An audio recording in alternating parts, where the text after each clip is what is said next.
Hi hello good morning and welcome back to our channel మన తెలుగమ్మాయి. అందరూ ఎలా ఉన్నారు? బాగున్నారా? మేము కూడా చాలా బాగున్నాం. అండ్ ఐ హోప్ మీరందరూ కూడా బాగున్నారు, సేఫ్గా ఉన్నారని అనుకుంటున్నాను. Welcome back to part 2. నిన్న వీడియోకి కంటిన్యూషన్ అనమాట. సో లెంత్ ఎక్కువైపోతుందని సెకండ్ పార్ట్ కింద రిలీజ్ చేశాను. అండ్ ఇక్కడ మా మావయ్య గారికి పూజ అయ్యాక పూజ చేసుకుంటున్నాం అనమాట. అంటే దేవుడికి పూజ అయిపోయాక పూజ చేసుకుంటున్నాము. నిన్న వీడియోలో చెప్పాను కదండి, మీకు ఒక చిన్న స్టోరీ షేర్ చేసుకుంటాను, నా ఒపీనియన్ అప్పుడు మేము ఎక్స్పీరియన్స్ చేసింది అని. అండ్ మా మావయ్య గారు ఎక్స్పైర్ అయింది కరోనా టైంలో అనమాట, 2020లో. అప్పుడు పీక్ టైంలో ఉంది కరోనా. ఎలా అంటే అసలు టెస్టులు చేయించుకోవడానికి జనాలకి పాసిబిలిటీ ఉండేది కాదు, హాస్పిటల్స్లో రానిచ్చేవాళ్ళు కాదు, డాక్టర్స్ ట్రీట్ చేసేవాళ్ళు కాదు. అంటే మనకి ఆల్మోస్ట్ ఏప్రిల్ మేకి స్టార్ట్ అయింది, ఇంకా జూలైలో ఎక్స్పైర్ అయ్యారనమాట. కరెక్ట్గా ఆ టైంలో మేము కూడా అక్కడే ఉండడం అండ్ మా మావయ్య గారు ఎక్స్పైర్ అయ్యాక మాకు కూడా కరోనా ఉందని తెలియడం. సో ఆయన ఎక్స్పైర్ అయ్యే టైంకి జనాలు కూడా ఎవ్వరు లేరనమాట. అంటే అందరూ ఊర్లోనే ఉన్నారు కానీ కొంతమంది అయితే వచ్చారు. అండ్ అందరూ దూరం నుంచి హాస్పిటల్ బయట నుంచి అలా చూడడం. సో చాలా విషయాలే జరిగాయి. అండ్ ఆ తర్వాత కంప్లీట్గా అసలు మాకు కన్సోల్ చేయడానికి కూడా ఇంట్లో ఒక పర్సన్ లేరనమాట. ఐ నో ఇలాంటి ప్రాబ్లమ్స్ చాలామంది ఫేస్ చేశారు కరోనా టైంలో. వాళ్ళ లవ్డ్ పీపుల్ని కోల్పోవడం, ఆ టైంలో ఎవరు సపోర్ట్ లేకపోవడం. సో లైక్ వైజ్ మేము కూడా అంతే. అపార్ట్మెంట్లో నేను, మా అత్తయ్య, మా హస్బెండ్ ముగ్గురే ఉన్నాం. అండ్ మాకు కూడా ఫుల్ కరోనా ఉందన్నమాట ఆ టైంలో. అండ్ ఎవరు ఉండేవాళ్ళు కాదు. ఎంత బాగోకపోయినా నాకు, మా హస్బెండ్కి చాలా సఫరింగ్ ఉండేదన్నమాట ఆ టైంలో. లెగ్ పెయిన్స్, టేస్ట్లు అవి 20 డేస్ తెలియకపోవడం, చాలా నీరసంగా ఉండి చాలా ఇబ్బంది పడ్డాము. ఆ టైంలో మాకు సపోర్ట్గా ఎవరూ లేరు. అట్ ద సేమ్ టైం ఆ టైంలో పీపుల్ మాతో ఫోన్లు చేసి ఎలా మాట్లాడారు అవన్నీ చాలా బాగా గుర్తుంది. ఆ టైంలో మనకంటారు కదా, కష్టకాలం వచ్చినప్పుడే మన వాళ్ళు ఎవరు పగ వాళ్ళు ఎవరు తెలుస్తుందని. మాకు పీపుల్ మీద ఒక అవగాహన వచ్చిందనమాట. అప్పటి వరకు మా లైఫ్ డిఫరెంట్గా ఉండేది. ఇంత పట్టించుకునే వాళ్ళం కాదనమాట. మమ్మల్ని ఏమన్నా అన్నా ఇట్స్ ఓకేలే అన్నట్టు. బట్ ఆ టైంలో కన్సోల్ చేయాల్సిన టైంలో అలాంటి మాటలు విని, సో అప్పుడు we came to know true colours అనమాట. ఎవరు ఎలాంటి వాళ్ళు ఏంటి, అసలు మనం ఉన్న స్టేట్ ఏంటి, వాళ్ళు మాట్లాడుతున్న స్టేట్ ఏంటి. ఐ నో ఇలాంటి ఒక ఫేస్ ఎవ్రీబడీస్ లైఫ్లో వస్తుంది అని చెప్పి. అప్పటి నుంచి మీరు అంటారు కదా చాలా స్ట్రాంగ్గా ఉంటారు మీరని, నేను కూడా అదే ఫేస్ నుంచే వచ్చానండి. ఈవెన్ ఇప్పటికీ అడుగుతారు ఇలా కొంతమంది, అంటున్నారు అక్క ఏం చేయాలి ఏంటి అని. సో మనకి వాళ్ళు ఏంటో తెలిసిన రోజు నుంచి ఇంకా మనం అస్సలు పట్టించుకోకర్లేదండి. నేనైతే అంతే ఫీల్ అవుతాయి, అది ఏ రిలేషన్షిప్ అయినా అంతే. వాళ్ళు నా ఓన్ అయినా ఎవరైనా సరే, వాళ్ళు ఏంటో బయట పెట్టిన తర్వాత స్టిల్ నేను ఇంకా వాళ్ళని పట్టుకొని ఇంకా యాక్ట్ చేస్తూ, మనకి తెలుస్తుంది బయటికి, అంటే ఇంటర్నల్గా వాళ్ళ మీద మనకి ఎంత లవ్ ఉంది ఏంటని తెలుస్తుంది. దాన్ని బట్టి నో నీడ్ టు యాక్ట్ అని నేను ఫీల్ అవుతాను. నాకైతే యాక్టింగ్ చేస్తూ ఒక రిలేషన్షిప్ని మెయింటైన్ చేయడం నాకు అస్సలు ఇష్టం ఉండదు. దానివల్ల అన్వాంటెడ్ బర్డెన్ లేకపోతే స్ట్రెస్ ఇవన్నీ మోస్తాం మేము అండర్ గోయిన స్ట్రెస్ అంతా ఇంత కాదు. అసలు అపార్ట్మెంట్లో ఆయనకు ఒక కార్యక్రమం చేయలేకపోయాము, ఏం చేయలేకపోయాము. ఎందుకంటే ఎవ్వరు సపోర్ట్ లేదనమాట ఆ టైంలో. మా పేరెంట్స్ ఏమో మా బాధ చూడలేక ఆ నీరసతో ఇంట్లో అన్ని పనులు చేసుకుంటే భీమవరం వచ్చేయమన్నారు. బట్ మా అత్తయ్య రెడీగా లేరనమాట రావడానికి. సో ఇంక మా డాడీ వాళ్ళే వచ్చి కింద నుంచి చూసుకొని మాకు కావాల్సిన ఫ్రూట్స్ అవన్నీ ఇచ్చేసి వెళ్ళడం. And one of the cousin వచ్చి మాకు ఏదైనా కావాలంటే తెచ్చి ఇవ్వడం. సో అలాగా మేనేజ్ చేసుకొని సంహౌ ఆ ఫేజ్ని అయితే గట్టెక్కాము. బట్ ఎలా గో త్రూ అయ్యాం, ఏమేం చేసాం ఇవన్నీ నాకు బాగా గుర్తుంది. సో ఇలాంటి ఒక స్ట్రాంగ్ ఇన్సిడెంట్ మన మైండ్ని హిట్ చేస్తుంది కదా. సో ఎవరిని చూసుకోవాలి, ఎవరిని ఉంచుకోవాలి మనతో, మన లైఫ్లో ఎవరు మనకి ఎంతవరకు అన్నది నాకు ఆ టైంలో చాలా బాగా తెలిసింది, నాకు మా హస్బెండ్కి. అందరు ట్రూ కలర్స్ అప్పుడు బయటపడ్డాయి అనమాట. సో అప్పటి నుంచి చాలా స్ట్రాంగ్గా ఉండడం నేర్చుకున్నాను నేను. ఒక బ్యాక్ బోన్ సపోర్టర్ లాగా మన లైఫ్ని మనమే లీడ్ చేసుకోవాలి. సో ఎవరే ఏదో అంటే మనం అయిపోము, వాట్ వీ వెంట్ త్రూ అని మాకే తెలుసు. సో ఇలా చాలా నేర్చుకున్నాను ఆ ఇన్సిడెంట్ తర్వాత. సో ఇప్పుడైతే మేము చాలా మిస్ అవుతాం. డేస్ ఎలా గడిచిపోయో తెలీదు. ఆ ఇన్సిడెంట్ తర్వాత ఎవరైనా ఫ్యామిలీలో ఇలా కోల్పోయామంటే అన్నీ మైండ్లోకి వచ్చావన్నమాట. అందరికీ వర్స్ట్ డేస్ అని చెప్పాలి లైఫ్లో అవన్నీ. ఐ నో మళ్ళీ అవన్నీ గుర్తు చేసి ఎవరినైనా బాధపడితే ఐఎమ్ సో సారీ అండి. ఎందుకో షేర్ చేసుకోవాలనిపించింది. అంత స్ట్రాంగ్గా అన్నీ వదిలేసి ఎలా ఉంటారు, ఎవరైనా ఏమన్నా అన్నప్పుడు మైండ్లోంచి పోవట్లేదు, ఎలాగా ఏంటి అని అడుగుతూ ఉంటారు. స్టిల్ ఇప్పటికి కూడా అడుగుతారు. నేను వదిలేసి ఉండండి అని చెప్పడం ఈజీ, బట్ నేను ఆల్రెడీ ఫేస్ చేసి వచ్చాను కాబట్టి అలాంటి స్ట్రాంగ్ ఇన్సిడెంట్స్తో ఇలాంటి వాళ్ళ కోసం మనం స్టిల్ ఇంకా వాళ్ళ మాటలు తీసుకొని బాధపడుతున్నాం అన్న ఇన్సిడెంట్ నుంచి వచ్చామన్నమాట. అప్పటి నుంచి లైఫ్లో మాకు నచ్చినట్టు, మాకు ఏది కరెక్ట్ అనిపిస్తే, పక్కన వాళ్ళని హర్ట్ చేయనంత వరకు మా ఫ్యామిలీకి మాకు ఏది ఇంపార్టెంట్, ఏది బాగుంటుంది అది మాత్రమే చేయడం నేర్చుకున్నాం లైఫ్లో. అందుకే ఈ రోజుల్లో ఎవరేమనుకున్నా మేమైతే ముందుకెళ్ళి మాకు నచ్చినట్టు హ్యాపీగా లీడ్ చేస్తున్నాము. అండ్ మన లైఫ్లో ఏ కష్టాలు వచ్చినా ఏ సుఖాలు వచ్చినా మనం మాత్రమే తీసుకుంటాము. సో మనమే మనకి ప్రియారిటీగా ఉండాలి.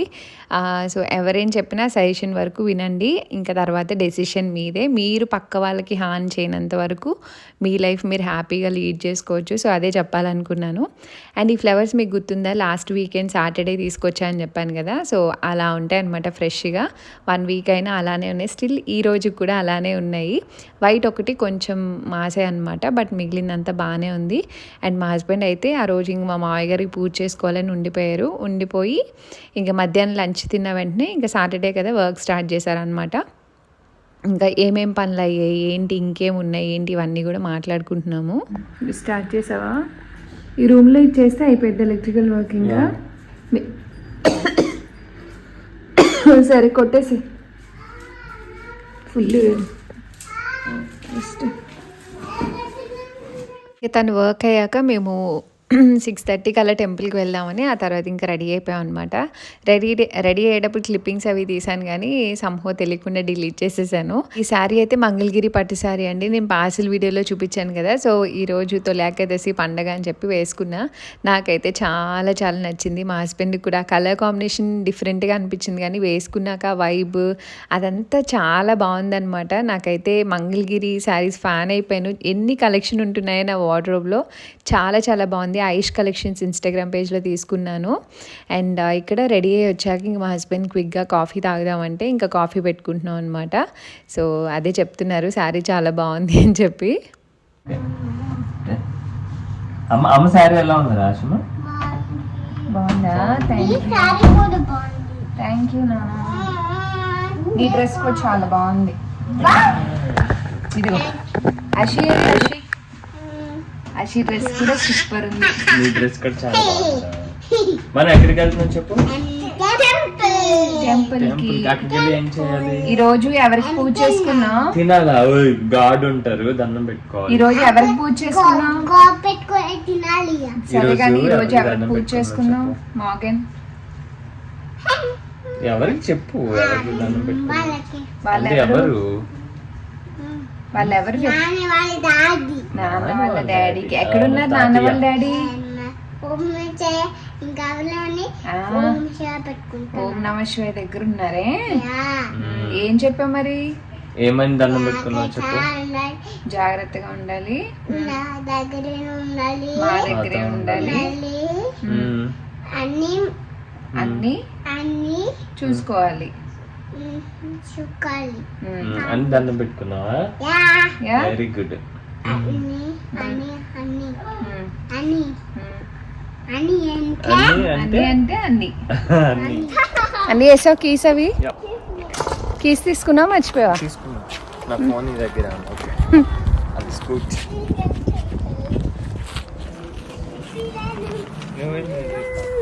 కావాలి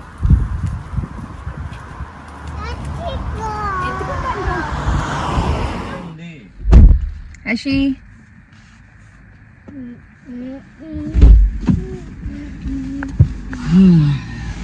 స్టార్ట్ అవుదామా? మేమైతే వెంకటేశ్వర స్వామి టెంపుల్. అండ్ ఇక్కడ నుంచి ఒక 40-45 మినిట్స్ ఉంటుంది అనమాట స్టుట్గార్ట్లో. నేను రీసెంట్గానే విన్నాను ఆ టెంపుల్ గురించి. అండ్ ఈరోజు తొలి ఏకాదశి అండ్ శనివారం వచ్చింది.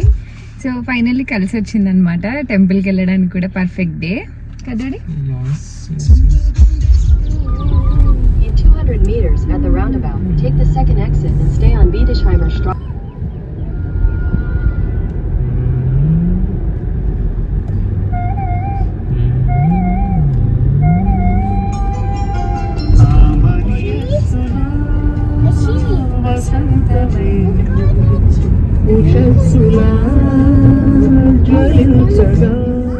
స్టుట్గార్ట్లో ఒక ఏరియాలో వెంకటేశ్వర స్వామి టెంపుల్ ఉందని ఎంతమందికి ఇంకా తెలీదు, తెలుసుకోండి తప్పకుండా. అసలు లిటరల్లీ జర్మనీ ఇన్నిసార్లు విజిట్ చేసి ఇన్ని ఇయర్స్లో ఫస్ట్ టైం ఒక తెలుగు టెంపుల్కి మన ఇండియాలో ఒక పుణ్యక్షేత్రానికి వెళ్ళిన ఫీలింగ్ వచ్చింది. అంత బాగుందన్నమాట. లిటరల్లీ ఆ తిరుపతి వెంకటేశ్వర స్వామి దగ్గరికి వెళ్ళినట్టు అనిపించింది. మీకు చూపిస్తాను. ఇంకెవరికైనా తెలియకపోతే లొకేషన్ కావాలి అంటే కనుక నాకు ఇన్స్టాగ్రామ్లో మెసేజ్ చేయండి. అండ్ నా sari details, black beads details ఇవన్నీ కూడా నేను ఇన్స్టాగ్రామ్లో షేర్ చేస్తాను. మీకు ఏం కావాలని నాకు ఇన్స్టాగ్రామ్లో ఒక డిఎం చేయొచ్చు. సో మేము ఫైనల్లీ రీచ్ అయిపోయాం. రీచ్ అయ్యాక అషి ఒక పెద్ద వామిటింగ్ చేసుకుంది. And meet my friends Sahana and Manoj అనమాట. ఇది చాలా తక్కువ టైంలో కొంతమంది మంచి ఫ్రెండ్స్ అవుతారు. అలాగే నాకు రీసెంట్ టైంలో ఒక మంచి ఫ్యామిలీ దొరికింది. అది సహనా అండ్ మనోజ్. మనోజ్ అయితే నాకు ఒక బ్రదర్ లాగా అనమాట. సో తన వైపు నా వైపు కంప్లీట్ మ్యాచ్ అవుతుంది. సహనా కూడా బ్లాగర్ అనమాట. సో తను కన్నడలో చేస్తుంది అనమాట బ్లాగ్స్ అవి. సో దానికోసమే తను కూడా షూట్ చేస్తున్నాడు. ఆ రోజు మేము రీచ్ అయింది 7:20 కంటే. బయట ఆల్మోస్ట్ ఒక 15 minutes ఉన్నాం అనమాట. అంత పెద్ద లైన్ ఉంది బయటకైతే. చాలామంది వెయిటింగ్ అనమాట. ఇంకా వస్తూ ఉన్నారు. ఆల్రెడీ లోపలంతా ఫిల్ అయిపోయింది. మేము ఆ రోజు అనుకోకుండా అంటే ఆల్మోస్ట్ ఒక 3 weeks ముందు అనుకున్నాం సాటర్డే వెళ్దామని. అది అనుకోకుండా తొలి ఏకాదశి అదే రోజు వచ్చిందని మాకు తెలీదు. నాకు నిజంగా టెంపుల్కి వెళ్ళొచ్చాక అనిపించిందండి మేబీ అది ఆయన పిలిపించుకున్నారేమో, అందుకే వెళ్ళానేమో ఆ పర్టికులర్ డే అని. అండ్ లోపల చూసారు ఎంతమంది జనం ఉన్నారో.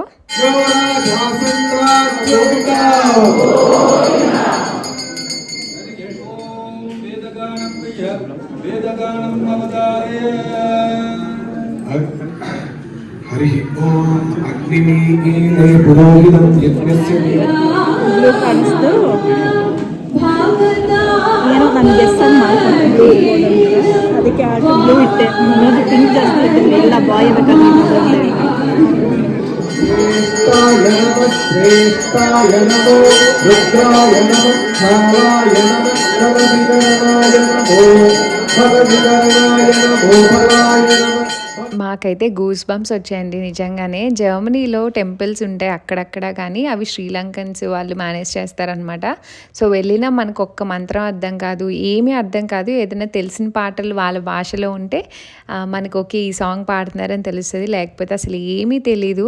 అసలు వెళ్ళాక ఆ గోవిందనామాలు కానీ ఆ శివుడి పాటలు కానీ అసలు నాకైతే లిటరల్లీ ఒక ఇండియాలో ఒక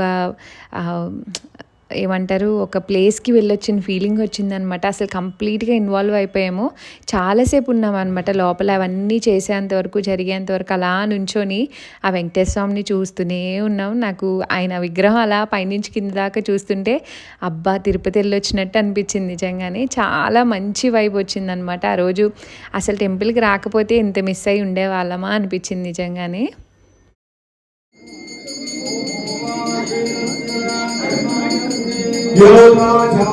రీసెంట్గానే ఓపెన్ చేశారనమాట ఈ టెంపుల్ కూడా. ఏరియా అది కూడా చాలా లోపలికి పీస్ఫుల్గా ఉంది. అండ్ స్టిల్ ఇంకా కన్స్ట్రక్షన్ అయితే గోయింగ్ ఆన్ అనమాట, ఇంకా అవుతూ ఉన్నాయి. సో ఇలా లైన్లో నుంచున్నప్పుడు ఎదురుగా నుంచున్నాం అనమాట. దేవుడికి ఎంత బాగా అనిపించిందో అసలు అలా దగ్గర నుంచి చూస్తూ ఉంటే. ఎలాంటి రెస్ట్రిక్షన్స్ లేవు, ఇంతసేపు వద్దు అంతసేపు వద్దు అని హాయిగా ప్రశాంతంగా చూసుకున్నాము. ఇంకా ఆ తర్వాత వినాయకుడిని అండ్ శివుడిని అన్నీ ఇక్కడ జర్మనీలో ఒక టెంపుల్ పెట్టారంటే అన్నీ ఉంటాయి అన్నమాట అందులో. సో మనం అందరినీ ఒకసారి దర్శించుకోవచ్చు. ఇంకా అయ్యాక ప్రసాదాలు పెడతారనమాట. ఐ థింక్ ఎవ్రీ డే పెడతారు అనుకుంటున్నాను నేను. సో పక్కన ఎంటీ స్పేస్ ఉందన్నమాట. ఇక్కడ కళ్యాణం అవి చేయడానికని ఒక స్టేజ్ లాగా ఏర్పాటు చేశారు. అండ్ ఇక్కడ ఆ రోజు క్రౌడ్ కూడా చాలా ఎక్కువ ఉన్నారు. ఇంకా తెచ్చిని వడ్డిస్తూ ఉంటే ఇంకా ప్రసాదం ఇంకా అక్కడే తినేసామన్నమాట. సో పీస్ఫుల్గా అనిపించింది. అండ్ మన సబ్స్క్రైబర్స్ చాలామంది కలిసారండి, వచ్చి మంచిగా మాట్లాడారు. అండ్ అందరూ మాట్లాడిన కామన్ పాయింట్ మా రెనోవేషన్స్ గురించి. హౌస్ చాలా బాగుంది, బాగా చేసుకున్నారు, అండ్ మీరు ఇల్లు నీట్గా పెట్టుకుంటారు, మీ పిల్లల గురించి. సో ఇవే అనమాట మాట్లాడినంతసేపు. నాకు భలే అనిపించిందండి. నేను బీయింగ్ ఏ నార్మల్ పర్సన్ అయ్యి ఉండి ఎవరితోనైనా వెళ్ళి మాట్లాడాలంటే కొత్త వాళ్ళతో అంత తొందరగా మాట్లాడలేను, ఈవెన్ దో వాళ్ళని ఎవ్రీడే చూసినా. సో ఐ రియల్లీ అప్రిషియేట్ అండి. నన్ను జస్ట్ వీడియోస్ ద్వారా చూసి ఆ చనువు తీసుకొని వచ్చి మాట్లాడినందుకు చాలా హ్యాపీగా అనిపిస్తుంది ఎక్కడికి వెళ్ళినా. అండ్ టెంపుల్లో చాలామందిని మీట్ అయ్యాం. సో చాలా హ్యాపీగా అనిపించింది. ఇంకా పీస్ఫుల్గా ఆ రోజు చల్లగా ఉంది, సాయంత్రం కూడా ఇంకా పిల్లలు మేము కాసేపు తిన్నాము అండ్ మన సబ్స్క్రైబర్స్ కనిపిస్తే వాళ్ళ పిల్లలతో వీళ్ళు ఆడుకున్నారు. అంతా అయ్యాక రిటర్న్ స్టార్ట్ అవుతున్నాం అనమాట అరౌండ్ 10 ఆ టైం. బుజ్జి ఏం సౌండ్ అది హర్షమ? బాగా జరిగింది కదా. యా బాగా జరిగింది. My bro come bro my bro. బాగుంది దర్శనం కదా. బాగుంది, చాలా బాగుంది. టెంపుల్ చాలా బాగుంది యాక్చువల్లీ. మనం అనుకున్న వెళ్దాం అనుకున్నది అనుకోకుండా ఈ రోజు టర్న్ అవుట్ అయింది అలా. అది తొలిదాకా అదే అన్నంత నాకు తెలుసు. వెళ్తాం చూడు, అది అక్కడ ఏంటంటే కొంచెం శ్రీలంకన్ మన ఇండియన్ వైఫ్ ప్రాపర్ మంత్రాలు కూడా వాళ్ళ దాంట్లో ఉంటాయి. యాక్చువల్ చెప్పాలంటే ప్యూర్ మనకు తెలుగు సౌత్ ఇండియన్స్ ఎక్కువ మంది ఉన్నారు ఇక్కడ. మంచి ఫీల్ వచ్చింది, బాగుంది. నేను ఈ ఇయర్ వెళ్ళలేదు అనుకున్నాను, స్వామి పిలిచాను. నేను అదే అనుకున్నాను తెలుసా, అనుకోక ఈ రోజు అనుకుని వెళ్ళడం ఏదో అనుకుని అలా సెట్ అయినట్టు. ఇంకా అలా కూర్చొని కాసేపు మాట్లాడుకున్నాం అనమాట. ఆల్మోస్ట్ నైట్ అయిపోయింది మీ ఇంటికి వచ్చేటప్పటికి అండ్ పిల్లలు కూడా ఆన్ ది వేలో పడుకున్నారు. సో ఈ రోజు అయితే చాలా చాలా బాగా జరిగింది అండ్ చాలా బిజీగా కూడా జరిగింది. అండ్ ఐ హోప్ ఈ వ్లాగ్ మీకు నచ్చింది అనుకుంటున్నానండి. నచ్చితే తప్పకుండా లైక్, షేర్, కామెంట్ చేయండి. అండ్ మీకు ఎలాంటి ఇన్ఫర్మేషన్ కావాలన్నా నాకు ఇన్స్టాగ్రామ్లో DM చేయొచ్చు. డిస్క్రిప్షన్లో నా ఇన్స్టాగ్రామ్ లింక్ అయితే ఉంటుంది. And please do follow for more vlogs and see you all in the next video. Until then, thanks for watching. Bye bye, take care.